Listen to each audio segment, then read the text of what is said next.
And we're live. What is going on, everybody? My name is Nikki Smoke, joined by my co-host Bobby, and it is Victory Monday down here in South Florida.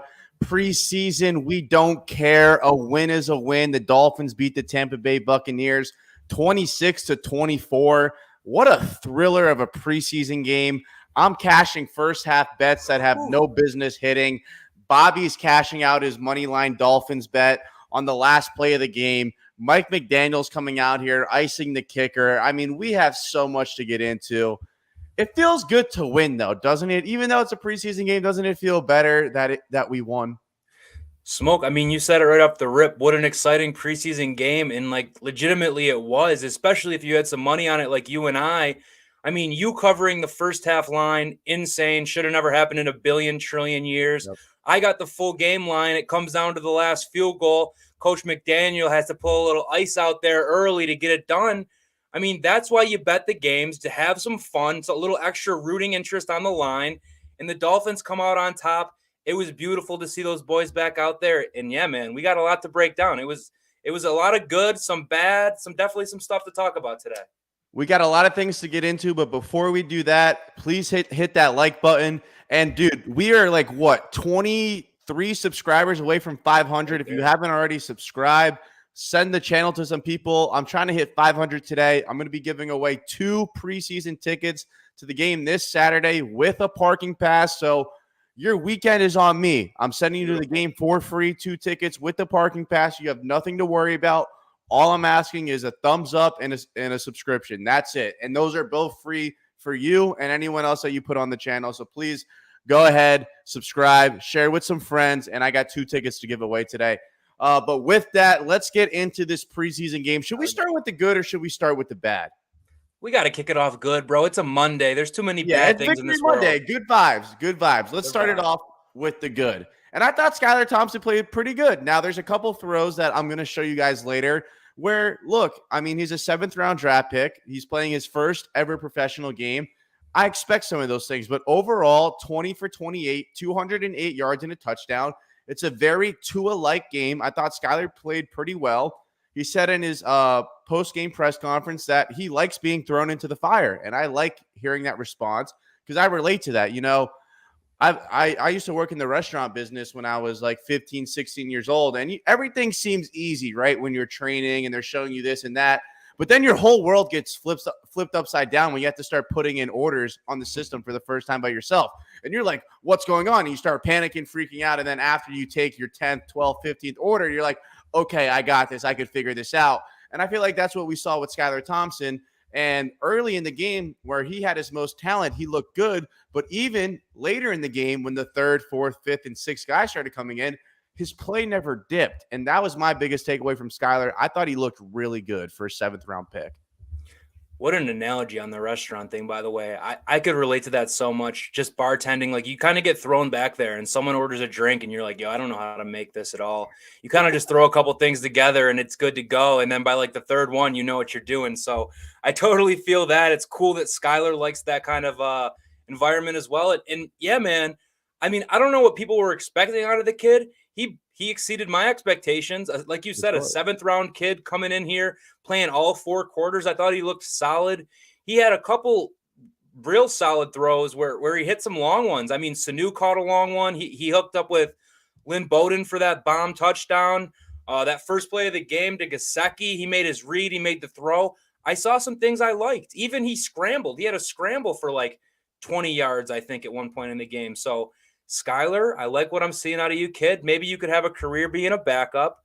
We're not looking for you to do anything more than that, but be a quality backup at this time. And for right now, I'm happy with what I'm seeing. But what if he turned out to be a really good quarterback? Would you have a problem with that? I wouldn't. Obviously, I think Tua's a much better quarterback with him. I want him to be the quarterback of this football team. But if all of a sudden Skylar just starts looking like freaking Tom Brady, the 7th-round diamond in the rough, I don't care who the quarterback is, bro. As long as this team is winning games. Oh, don't get me wrong, bro. If Skylar Thompson ends up becoming the Tom Brady of the draft, 7th-round pick, I'm not going to have any complaints, any of that. But I just don't want to start any narratives right now because I know how shit gets spun with Tua. One thing happens, and all of a sudden it's like Tua out, Skyler in. It's all over. So don't get that narrative twisted. Right. We need him as a backup. If he wants to take Teddy B's job from him and make us look a little dumb for signing Teddy B, I am all for it. Thought it was a little weird that Bridgewater didn't play at all. No injury, Back no stiffness. Is that what they called it? Back stiffness. Could be, could not be. A lot of people, there's a lot of lies out there, a lot of deception. Now, we don't want to push the narrative Skyler over Tua because I don't think they're even close. No. But hypothetically, God forbid, of course, Tua gets injured. Would you rather have Skyler out there as your starting quarterback or Teddy? I'm a gambler. I like to gamble.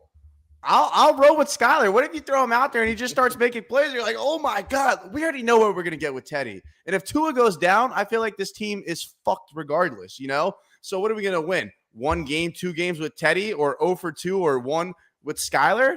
I don't know. And to be honest, I'd rather go with Skyler. I take the gamble. See, coming into this, before the preseason game, all we knew what was kind of going on in camp. Never really get to see it with our own 2 eyes. So, like, everyone was pushing this Skyler narrative, Skyler. And I've been sitting here like, dude, Teddy Bridgewater is a better quarterback than him. Let's, like, stop playing games here. I know he's doing good in camp. But then he kind of comes out and does it in a preseason game, impressed me a little bit. I still think that Teddy B has to be a better quarterback than Skyler. I mean, Teddy B's been a starter in the NFL. He's been there, done that. We know what we're getting out of him. You're right, though. It is definitely a gamble with Skyler. He could be a much better player than we ever thought, and giving him that chance, if Tua was to get hurt in this scenario, of course, Right. could prove to be a great move. But right now, I mean, I'd rather have a safe quarterback at QB2 that we know what we're getting, can still come in and win some games. I mean, if Tua goes down, I think the season's kind of shot anyway. So I get your point there. But I would still want to be competitive and try and win games, and I think Teddy B would give us the best chance to do that at this point. Well, on a positive note, we'll keep the positive vibes going. I thought the Dolphins did pretty well pass blocking. I think Coleman is egregious. He is absolutely terrible, but for a consensus, I think we did pretty good pass blocking. The run blocking, however, was abysmal, but we'll save the negative vibes for later. But I was pretty impressed with the pass blocking. I didn't think it was that bad. I thought AJ had a pretty good game. Solomon Kinley. I mean, weren't we talking about him not making the team a couple days ago or something? Yeah. Well, he played 31 snaps, which is 3 times more than any other guard on the team, and really didn't allow anything pass blocking wise. So he had a pretty good game. Again, I wasn't really impressed with the run offense at all, but we'll save that for later. But I mean, I thought the pass blocking was pretty good. What did you make of the O-line? It was solid. I mean, definitely still not perfect. Definitely didn't have our starters out there, but I mean, it was better. It's coming along. There was definitely a sack or two. I remember a 3rd down sack that I was really frustrated with. Yeah, I could pull that clip up for you, and you're going to get Jesse Davis PTSD vibes because it's Coleman, of course, getting absolutely bullied. I'm going to pull up the clip, but keep going, Bobby. Yeah, but I just remember that one stood out to me. I'm glad you have the clip because I haven't had a chance today to go back and watch some stuff. It is a preseason game too, regular season game. Here's Coleman right here. Look at him just get bullied. Yeah. Manhandled. That's bad. That is horrendous. And I mean, to add to that, is this the drive where we went run, pass on 3rd and goal? Yep. See, that I didn't want to bring the negative vibes early. I didn't like that play calling. When you get to the goal line, going run, pass is just such a disadvantage. If you want to run it on 1st down, see what happens, I'm all for that. But on 2nd down, you can't limit your offense and try and leave it for one play there. That was some of the little stuff. And like that sack that you just brought up, which obviously Skyler's not doing anything about that. Your lineman gets bull rushed into you. You're dead in the water. But other than that, like you said, O-line on pass blocks was solid. The run game really couldn't get anything going. I will say the Buccaneers tend to do that to a lot of teams in the regular season. A great run-stopping team. Again, they didn't have their starters, neither did us. So hard to tell, but I would have liked to see a little more out of the running game, especially for what we think is going to be the bread and butter of this new Miami Dolphins offense. Right. Now, you said you didn't like the play calling down there. I didn't really like it either, but I'd say for the most part, I loved how Mike McDaniel called plays the entire night. The play action was fantastic. It was a good balance of run pass. We were scheming wide receivers with 10, 15, 20 yards of separation. That's something I haven't seen in 2 years. So I was very impressed with the offensive scheme and how McDaniel dialed things up. And I know we weren't running the ball, but we were at least trying to keep a good balance. I didn't feel like we try to like push our hand and force running the ball. I don't think we did that either by passing the ball. I thought it was a pretty good balanced attack. I love the pre-snap motion. I love the stretch running. So I was a big fan of the play calling. What do you think of Mike McDaniel in his debut? Yes, dude. I can see the vision. Obviously on some of the runs it didn't get executed to a point, but I can see the vision of that outside zone run game and how that just gets the fucking things moving up field one way so that when you hit them with that play action, bang, it's naked on the backside. Or if you hit him with a reverse or a counter, or it just seems like he has so many variations because when he gets that running game going, you really have to attack that football or else you're fucked. And that really is going to help out the play action and some of the other things he's going to be able to do off of it. I mean, the very first play of the game I thought was beautiful. Little play action, hit Mike Gesicki out in some space. I love that stuff. Scheming guys open is what McDaniel is supposed to do and should do great. Show that picture. Like, look at this. This is the first play of the game. Look at how well we're selling play action. All the linemen are down blocking. Everyone's back is turned. Not one person is even remotely close to thinking that Gesicki's coming out. No one. We had them fooled. And if I could pull the whole clip up, if Skylar Thompson went to his second read, we might have almost had a touchdown on this play. But all in all, just from scheme perspective, this is what you want on a play action. This whole team is going run. That's beautiful. And imagine it's just going to be that much better if we can get out and start establishing a run game because our whole offense opens wide open. Is this the play right here? Mm-hmm. See if I can get its full screen. It likes to like tweak out when it goes full screen. Okay, here's my only thing. I know it's Skylar's first game. He's excited. He just wants to get the ball out of his hands. He wants a completion. We see Gesicki, but look at this crossing route. I mean, dude, if he hits that, I think the ball's already out of his hand. But, dude, if he hits him right here, this safety closes pretty well. That's another 15, maybe 20 yards, you know? Yeah. Look, I'm not going to sit here and nitpick him. It's the first play of the game. It's his first throw as a pro. He just wanted to hit that first read and go. But this crossing route was wide open. But that's all scheme. Like, that was fantastic. No one is even close. The whole D-line's biting down. Come on. Everyone bites. The linebackers are absolutely lost. Look at this. That's beautiful. The linebacker with the long hair is in no man's land, bro.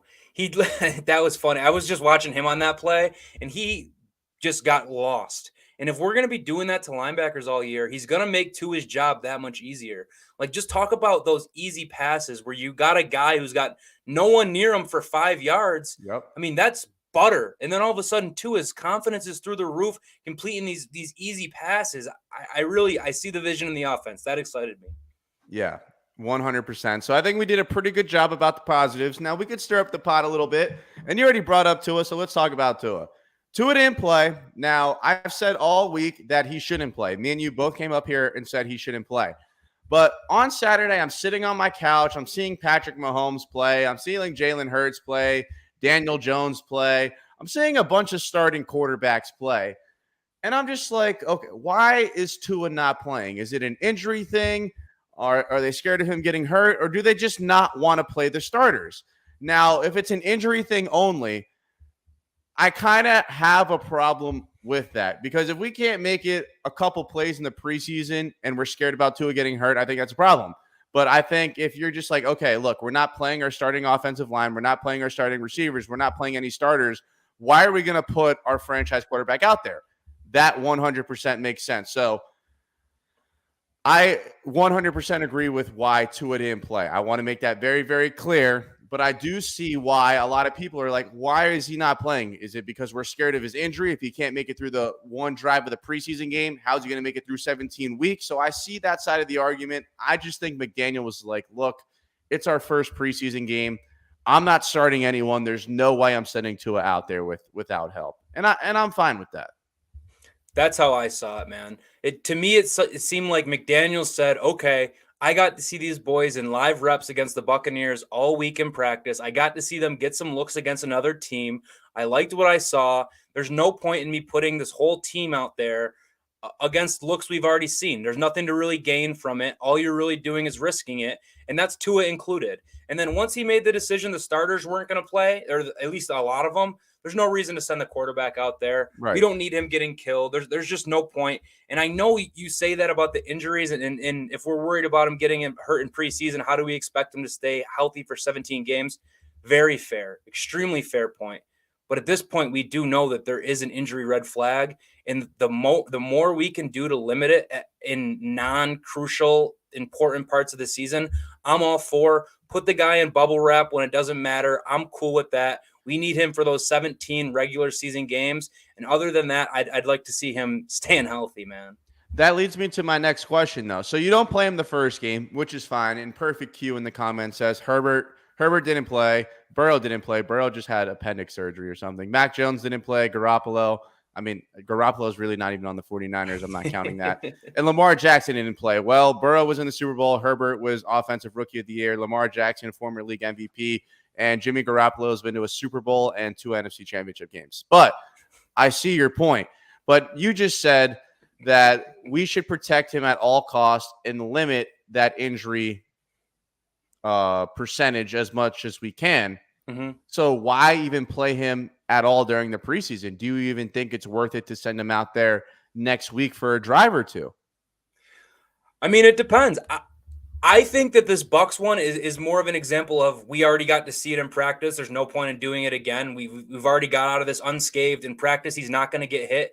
This week, it's a different story, right? You're not going to see that team in practice all week. I'd be down to get him out there for a drive, 2 drives, 3 drives, get him another look versus a different defense that he hasn't seen, make him think a little bit, make him get that little pregame ritual done, make him feel all right, kind of get in the groove.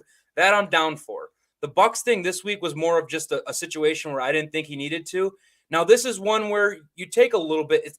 I don't want to call it a risk. Anytime anybody plays football, it's a risk. So Tua getting out there, play a couple drives, get him comfortable, do his thing. Whatever happens at that point. You got it. It's football. Like you said, if we're going to have him all 17 games, we can't be worried every time he touches the field. You know what I mean? Right. So if he's going to go out there, I'm not going to be like, oh my God, please don't get hurt. Please don't get hurt. If he goes out there, it's let's go score the football. Tua's on the field. Let's play some ball. So I'm down for that. I just want to mitigate all the risk we can mitigate, you know? Well, here's the thing. So the first game, if McDaniel sends Tua out and he gets hurt, everyone on the planet is going to drill Mike McDaniel. Why is he out there?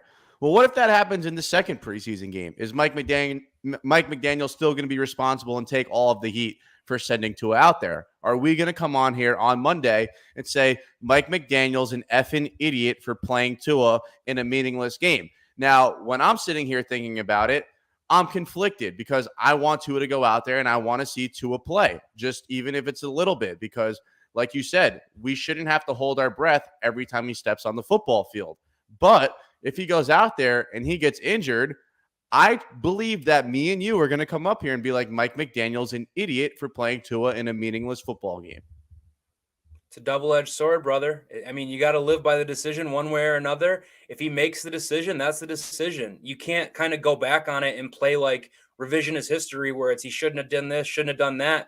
You got to make decisions that you think are best at that point in time. And if coach says, let's get Mike 3 series, or if coach says, let's get Tua 3 series out there, and that's what happens and he gets hurt, you can't really put that on the coach.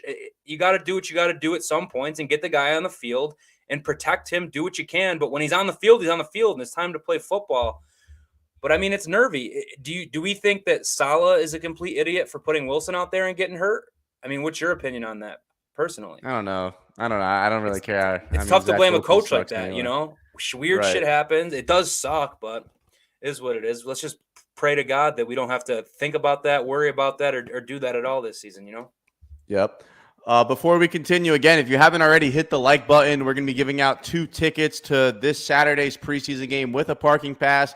If you haven't already, please subscribe. Send the channel to some friends. Have them subscribe. We're trying to hit 500. We're almost there. We're trying to hit 500. Please help us out. Again, we'll be announcing we're going to announce 1 winner for 2 tickets for this Saturday. All right, so enough about Tua. I want to talk about the running game just a little bit. Now, I was concerned that we had negative rushing yards with 4 minutes to go in the second quarter. We brought Mike McDaniel in here. We're supposed to run the football. But at the same time, do I want to say I expected us to have negative yards with 4 minutes left in the second quarter? No. But did I expect us to struggle running the football? Yes, because I was watching the whole practice all week. We weren't able to run the ball on them, even with our starters in. So I anticipated that we would struggle running the football. Now, 45 yards throughout the entire football game, I do think that's a little concerning. It is the preseason. It is week one. There's going to be a lot of sloppy things. Even if you looked at us defensively, we couldn't tackle. But the running game specifically, negative yards with 4 minutes left in the second quarter is not straight. I think we have a lot to figure out there. I think our pass blocking is going to be very serviceable. So I think that's great for Tyreek and Jalen and Tua and all the weapons that we got. But from a running standpoint, for the ability for us to set up that play action rollout and all that good stuff, it hasn't looked great yet. It hasn't, man. That's kind of my main I guess that'd be my main worry at this point on offense, because I think that really is the building blocks to having a very successful offense, especially in this scheme, is establishing an early run. Obviously, we didn't see that versus the Bucs this past week. It is one of those things that's kind of hard to tell without seeing your full starting unit versus another full starting unit. But man, if that running game can't get going, it could really cause some trouble, because then they just can sell out on the pass, or they can shut the run down with less people. I don't know what it is, but I'm hoping that it was just a combination of not having the starters and going up against a team with a great scheme to stop the run. Because the Buccaneers truly are one of those teams that just, like, if you have the fantasy running back and you're going up against the Buccaneers that week, you're just like, shit, man, I hope my guy at least scores, because I know he's not getting 100. Yep. You know what I mean? Yep. So I think it's one of those situations. Time will tell with the running game. I think the scheme alone should help us. It always works. I mean, San Francisco, when he had it there, Atlanta, they had a solid run game when McDaniel was there. So I think just the scheme alone should help it run. But just at this point, we haven't seen it fully. Right. I just dropped the link. If you guys want to come up here and talk, chat some preseason football with us, or whatever's on your mind, I just dropped the link down below. So if you guys want to hop on, by all means, come on up here and give us some smoke. But I agree. It's a little concerning, but like you said, the Bucs have a really good run defense. They got a great defensive coordinator and D-line coach over there. So it was going to be a tough battle. I would like to see some more improvement on the offensive line, though, especially when it comes to running the ball. Cap for life. What's up, brother?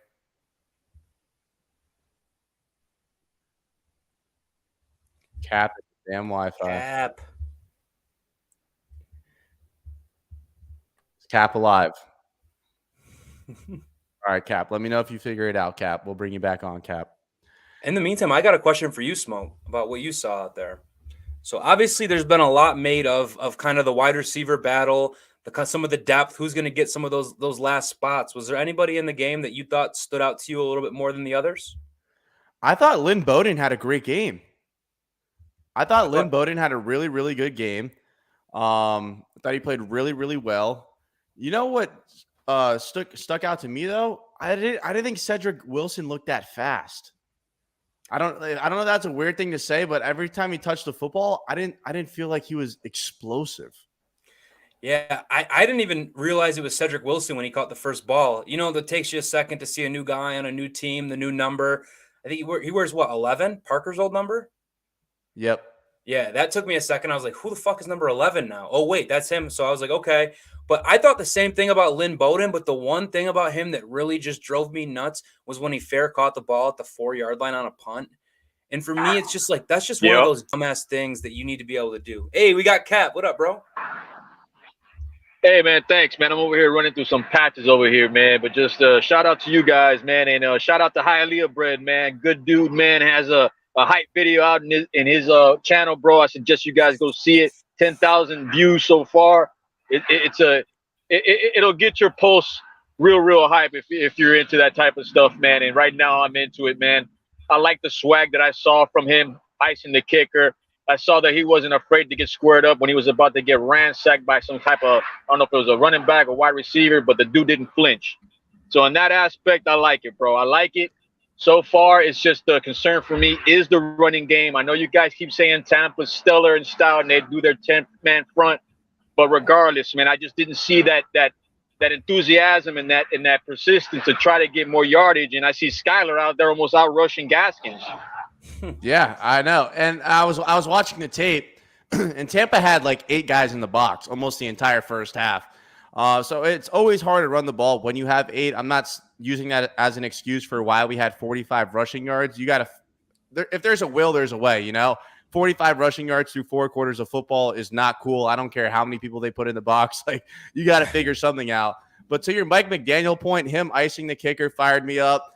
And this might sound a little corny, but just his appearance, I was like, yo, I like how he just looks on the sideline, you know? Yes, like, sir. Looking.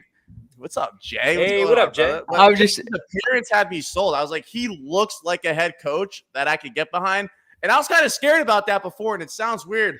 But sometimes you look at a head coach, you're like, nah, that's not it. Like Joe Philbin, you're like, nah, that ain't Adam Gase. Nah, like that ain't it. But I was looking at Mike McDaniel, I was like, that's my fucking head coach right there. I was fired up.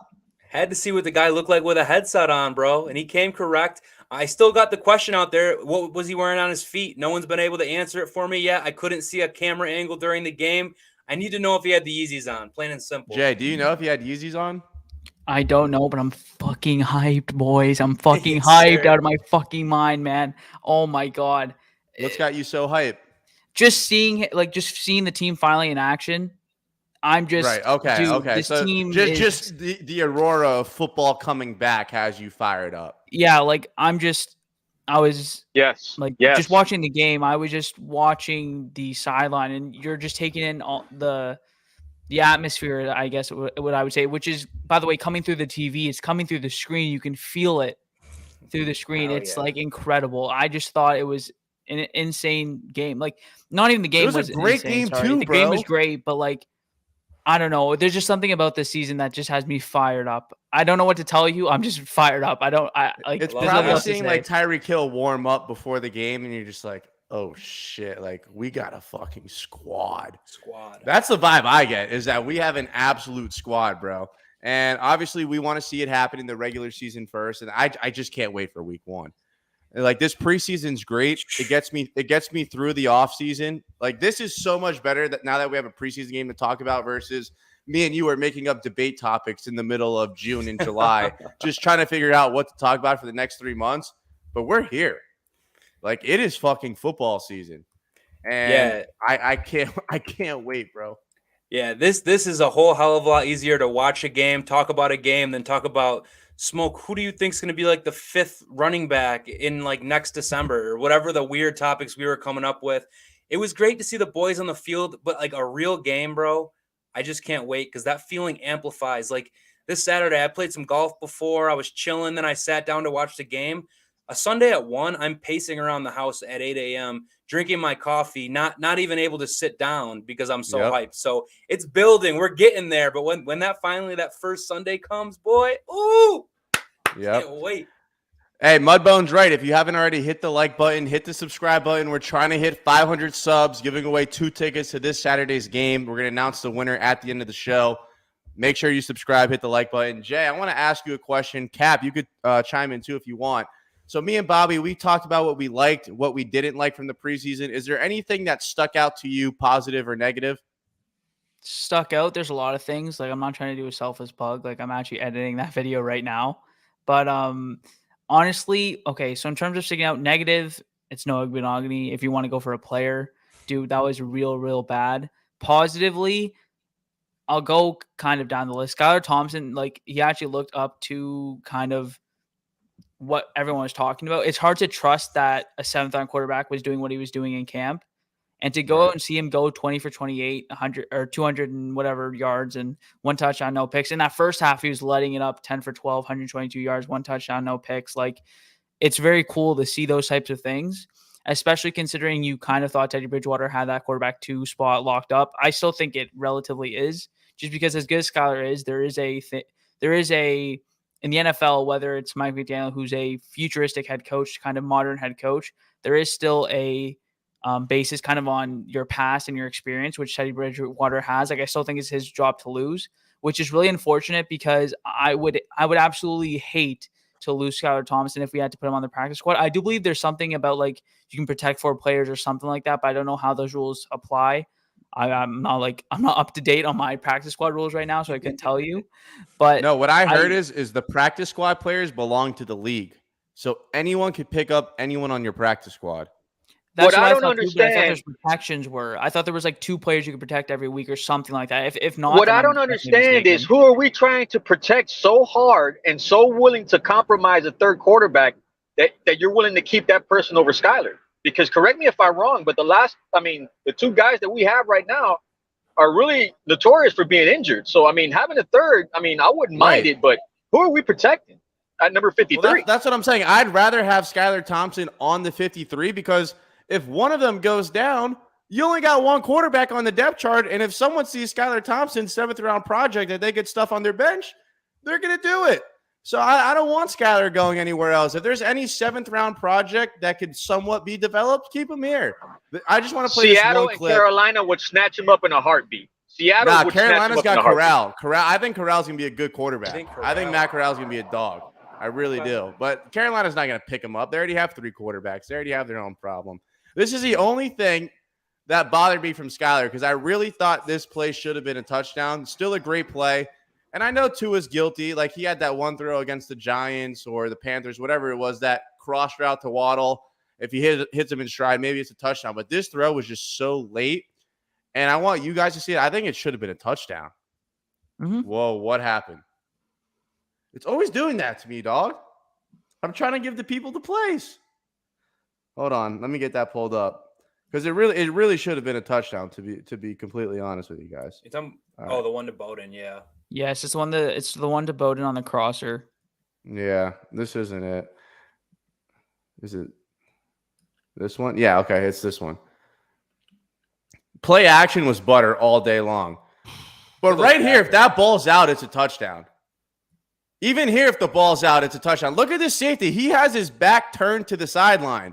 If he throws this ball now, Bowden catches that, and he is crib talk. Even now, the ball's still not out. The ball is still not out. He's a 7th-round pick. And they're probably going to rip him in the film. This ball needs to be out, bro. It does. Look how long. And the safety caught up. I say Andy underthrew whoever the it. hell that guy caught up too. But my God, I thought that should have been a freaking touchdown. Yeah, it's one of those rookie mistakes. Like it was that and like the almost interception. And to be fair, to only have like 2 rookie kind of mistakes in your debut as a 7th-round pick is pretty. Honestly, that's pretty. Like that speaks a lot to what Skylar Thompson can do. But I will say, like obviously he does have those rookie mistakes, like you just showed. Like that is a big mistake. That's points on the board that you can't have missed. So it's things like that where even though Teddy Bridgewater has been so bad in camp, like he could just be a veteran just fucking it off, man. Like it's Teddy Bridgewater. We all know what he can do, to be honest. We saw him start last year. He could just not be caring about kind of training camp in the offseason, all that type of stuff, which obviously isn't great to hear. Maybe there's something going on at home. Maybe there's an injury we don't know about. I know Mike McDaniel alluded to he had some back tightness, which is why he missed the practice and the game, which I don't know. Maybe that's cap. Who knows? But it's just something where Teddy Bridgewater has the experience. So we'll see what happens. Honestly, there might be a world where we do keep 3 quarterbacks on the roster. It'd be unfortunate just because obviously you lose another rosterable guy. But if it ends up being like a guy who obviously we don't like, and obviously we all have a preconceived notion of what we want our 53-man roster to be, which never ends up being the real 53-man roster. There's always a player where you're like, how did he make the goddamn roster over this guy? So if we keep Skylar Thompson over a guy who we think like that, then who cares? Keep 3 quarterbacks. Right. I think we should. Speaking of 53, do you guys think Noah's going to make the team? He shouldn't. It's tough because he's on that rookie deal still, and he's not really making any money. So it's just like an easy keep him on the roster again. But to me, he's almost taking someone's spot at that point. I mean, it seems like he would be like somewhere between like 50 and 53 on that depth chart or on that roster of guys that are safe. It really hasn't been great. He's got worse ball skills than my grandma. So I don't know what that makes him. My grandma's not even alive. So it's even worse. He's terrible. He sucks. He's got to go, in my opinion. I think he's ridiculous. I think he's terrible. I do think he's going to make the roster spot just because he's a rookie on a rookie deal, first-round draft pick, 22 years old, and he starts on special teams for us. But that's the only way I see him realistically making this roster. I think deep down after this year, he's going to get cut regardless. But while they have him under contract, I think they're probably just going to keep him on, to be honest with you. I still can't believe we drafted a first-round gunner who's, by the way, not even a So good gunner. bad. Like, not even good So at gunning. bad. Like, it's so bad. It really is bad. But we did lose Trill Will. That was a pretty big loss for us. So the Dolphins go out. They signed Mackenzie Alexander. I think he's good for depth, I think that's definitely an upgrade over Noah Igbo Bum. I think that's a big upgrade there. I think it's the depth piece that we need. We get Byron back. We'll have Xavier and Byron, Nick Needham, and then you could play Mackenzie, or you can't play Trill, obviously. But Crossan had a really good game. I thought Crossan had a good game. He's had a really good camp. That dude is wicked fast, man. He is so fast. I think he's a good project to have. So I like this signing, but also the fact that we were so proactive to go out there and sign another cornerback, not even a day after the preseason game, but yet we haven't made any moves for the offensive line. I think that speaks to McDaniel's comfort level with the offensive line he currently has. Now, for me, that's a little worrisome simply because I've seen Connor Williams snap. It's not very consistent. I haven't seen the offensive line play in a game as a full unit yet, so all I've really seen is practices where the quarterback's not getting hit or they're letting plays continue because they're doing two-hand touch, all that good stuff. So I don't really have a legitimate feel for how good our offensive line is, but I guess McDaniel, the guy that's in there each and every single day with these guys and the offensive line coach and meetings and all that, they must be pretty comfortable with who they have because we were very quick to go out and get another cornerback to replace Trill, but we haven't made any moves on the offensive line. What do you guys make of that? I mean, I was so upset to see Trill get hurt. All anyone's been talking about is how good of a camp he's been having. And then the play he actually got hurt on, he came up and stuffed the receiver on a screen and made a hell of a play. And to get hurt like that, man, that just sucks because the guy was grinding. He felt like he probably had a shot to make this roster and maybe even contribute this year. So that's kind of heartbreaking to see. I do love that we went right out and grabbed a guy, like you said, Mackenzie Alexander. I don't think we're going to be asking a lot out of the guy. We need a depth corner. We need a 3, 4, 5th corner, some of those spots. So I need to learn a little bit more about him. Hopefully he can come in seamlessly and do the job we ask of him. But you're right, man. They went out there and they filled that need pretty damn quick. And they haven't done anything about the offensive line. So they must be feeling pretty good about what they have, or they've been doing their homework this whole time and there's no one out there. I don't know what else is left. I know everyone always says Treader, but obviously if no one signed Treader yet, something's up there. So I don't even know what else is out there. Except Jay has set to sign Treader. He has a video about why we shouldn't sign Treader. So if you haven't checked that out, you should. But that's a good transition over to Jay. So obviously you don't think we should sign Treader. And I love the video, by the way. And I kind of agree with you. Old man, bad knees, president of the PA. What do you think, though? Do you think the Dolphins are sleeping on not signing another offensive lineman, or are they doing the right thing with sticking with who they have? Okay, so first I'm going to touch on the Trill Williams thing. I think the fact that they went and signed someone so quickly means he was probably the favorite for that third outside cornerback slot. Just because if you think about it, no, Nick Needham would be a slot corner. I guess if you wanted to move him outside, you could. I'm just assuming that they would keep him inside. So third outside corner. The reason I think that's the case is because if he's just a depth guy, you can wait. You can sign a guy. If he's your primary backup, especially considering Byron Jones, obviously we're all hoping he's ready for week 1, and he should be ready for week 1. If he's not, that means Trill Williams would have probably slotted in. At least that's what I'm thinking now because they signed someone so quick. Because, again, if he's just a depth guy, why go out and sign someone this quickly if you can take your time and really find a guy who, if he's your depth guy, he won't play that much. So I'm thinking they really had him up there in terms of the depth chart. Obviously, we know how well he's playing in camp. So I'm assuming that's why they went out and got a guy so quickly, is because they need a guy who's not Noah Benogany to play that outside corner spot. I'm assuming even Keon Crossan might have overtaken him in the corner kind of depth chart, especially considering he's very fast. I think he's underratedly fast in terms of for the players. And obviously we talk about Waddle, Mostert, and Tyreek. I'm pretty sure out of all the players, Keon Crossan has the highest next-gen stats, fastest time. Obviously, he has the advantage of being a gunner on special teams where he can get that straight line speed with like a lot more, but I'm pretty sure like he's just as fast as those guys. So that's obviously a plus as a cornerback. For the offensive line, while I don't think we should sign JC Treader just because I don't like the fit with our team specifically, especially in the Miami Heat. That's just another detail that I didn't add in the video, but especially in the Miami Heat, man. I just don't want to see a guy who's not practicing just come in on game days, and he could struggle, especially playing obviously 8 of our games at home. So for me personally, I still think we should sign an offensive lineman. Dude, the tackle depth is horrible. If Tron Armstead doesn't play, Larnell Coleman looked awful yesterday. So he's horrendous. He's so bad. So bad. So if he doesn't play, he's worse than Jesse Davis. Yes, he's worse than Jesse Davis. That's why he didn't start over him. So we're kind of fucked if Tron Armstead gets injured.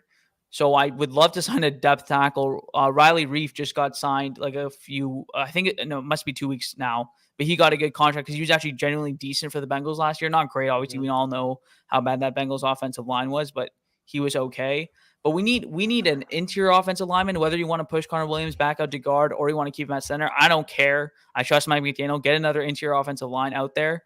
And then I would still take another guy tackle. So hopefully we're just waiting for some other cuts to happen. I believe we're actually getting the team down to 85 as soon as tomorrow. And then obviously we're going to keep progressing till 53. So I think that we might be waiting on some cuts from other teams, but maybe they're just confident with Connor Williams at center and they're confident with Eichenberg at guard. By the way, Nick, you had a great post, dude. Eichenberg, he had 2 good reps maybe that game. But other than that, he was just getting overpowered, just bullied by a backup offensive lineman. Or defensive lineman, sorry. So I think getting 2 more offensive linemen would be what I would do. But obviously I'm not the GM and we're not playing Madden. And obviously continuity means something in real life. So if we can just get one guy, whether it's a tackle or interior offensive lineman, I would take that. Yep. I don't trust Liam at all. I really don't. I don't think he's that good. To be honest, and level 2 noob, he makes a great point. I have to put it up there. Not if, when Armstead gets injured. That's just a reality we have to acknowledge. He's never completed a full season. And, dude, when I'm watching Coleman play, just the preseason, the Buccaneers had 28 starters not play yesterday, dude. And this man is getting manhandled, one-arm bull rushed by second, third, and fourth-string guys on the defense. If he has to start against guys like Von Miller over there in Buffalo, Judon in New England, he's a dog. We play a lot of good football teams down the stretch. Joey Bosa in L.A., that's a tough stretch. Mack on that team now. What happened? Yeah, and Khalil Mack's on that team as well. We play a lot of good teams with a lot of good defensive fronts with great edge rushers. And if Coleman is our starting tackle, Tua's going to end up on the IR, bro. Yeah, we can't have that. Jay just brought up a great point, too, is all these cuts are about to come out of camp. There's always these shock cuts that no one ever thought would be there. So I'm hoping that that's what we're kind of waiting on. Wait to see these cuts, see who's out there, and then make a play for some depth on the O-line. You guys have said it. I'm not going to go back over it, but if we have to start with a Coleman or even really, we don't have a ton of depth anywhere. So any of those guys go down, we're not in a great spot. So I think that's got to be the biggest concern and the number one addition this roster definitely needs. To be fair, though, there's not a lot of teams that are just loaded with depth in the secondary or loaded with depth on the offensive line. And I think when you're evaluating your depth, it's okay, is he serviceable? Is he okay for us to survive? And the answer for Coleman is absolutely not. I really think his ability to be as bad as he is bad enough to cost us a game or two or how many games that he's starting. He's that big of a liability on this offensive line. I completely agree. We're not going to win football games with Larnell Coleman out at left tackle. So that needs to be addressed. Hopefully, everyone just keeps saying Armstead is definitely going to be out at some point. History goes to show it, but I'm an optimistic guy, man. I'm willing to hope and pray that he's out there for 17 games this year. Well, 18 in a playoff game, of course. Let me add that one in. All right, well, we could switch up with a little bit more positive vibes now. So we talked about all the good stuff. I think we covered pretty much everything. Jay, is there anything you have on your mind real quick? Not particularly. Just get fired up, man. And like you said, pause. Mike McDaniel looks good on that sideline, man. He looks the part, is what I would say. He looks the part. Man, exactly. I see him going to call that timeout. I'm like, here we fucking go, baby. Let's go. And it worked. Dude, by the way, in his first game, icing a kicker to win the game, dude, that has to be a good omen That has to Dude, be. he was probably walking into the locker room with his shit fucking hitting the floor. Out. Yes, Right. of Like course. as a coach, you feel like the man when you ice the kicker. Like you so nasty. Timed it up perfect. Ball doinks off the upright. Like it was butter. It was perfect. Even called the He's like, timeout a little early. Like Everyone's like, oh, he's never called a play, but that boy knew exactly when to call the T. Come on now. Come He on, crushed big the boy. T, bro. Game Come winner, the on. game-winning timeout. That's the boy He won right the there. game. He won the game. And then McDaniel won the game. one more other positive thing we haven't shouted out. I mean, that boy Jason Sanders didn't miss. That's good to know. Yes. We need a kicker that's going to go Bro, out there he and banged bang 'em. multiple 50-yarders last year. Every time he went out, I'm like, he's got no life at hitting this. And that's crazy because the year before, I was like, Sanders automatic. Yeah. Butter. So for him to go out there and start knocking down 45, 50-yarders in preseason, sign me up, bro. By the way, straight down the middle. Like not a doubt on those kicks. He's back. Yeah. Someone was We telling need me him it's the holder. He said like it's the holder. Like last year there was beef between him and the holder or something. I don't know, but whatever the fuck they found out, just keep it going into the regular season. Rolling, bro. That's it. All right, now it's time to announce the ticket giveaway. So we didn't hit 500 subs, but I'm still going to give out 2 tickets. If you haven't, share the channel with some friends. We're like 20 subscribers away, maybe less by now from 500. We got to get to 500. So this is what we're going to do. There's 20 of you guys in here right now. I want you guys to drop your score predictions for this game, for this upcoming game against the Raiders. I already wrote my predicted score down. I have it right here in front of me. It's written on this piece of paper. You guys drop your predictions, and whoever is closest to mine is who I will give the tickets to because it's too hard for me to go random. So drop your score predictions, and whoever is closest to mine will get 2 free tickets to this Saturday night's preseason game against the Raiders with a parking pass. You have nothing to worry about. It is all on smoke. So go ahead, drop your score predictions. Share the channel with some friends. Subscribe if you haven't. We're trying to hit 500. If you win these tickets and you are not subscribed to this channel, I will curse you. That's it. I don't know how I'm going to be able to check, but I'm going to find out how. And I will find a way to not give you these tickets. So make sure you subscribe, share with some friends. But while we're doing that, I don't want to preview the next preseason game, but do you think that the Dolphins are going to play starters next week? Now, I think if you didn't play them the first week and we're scared of injuries, I don't think you should. But a lot of people are like, you need that tune-up, blah, blah, blah, blah, blah. And if you get the tune-up, then they don't play week 3. And then I still think there's another week of nothing going on, and then you play again. So how much of a tune-up is it? And do you guys think they should start the starters this Saturday?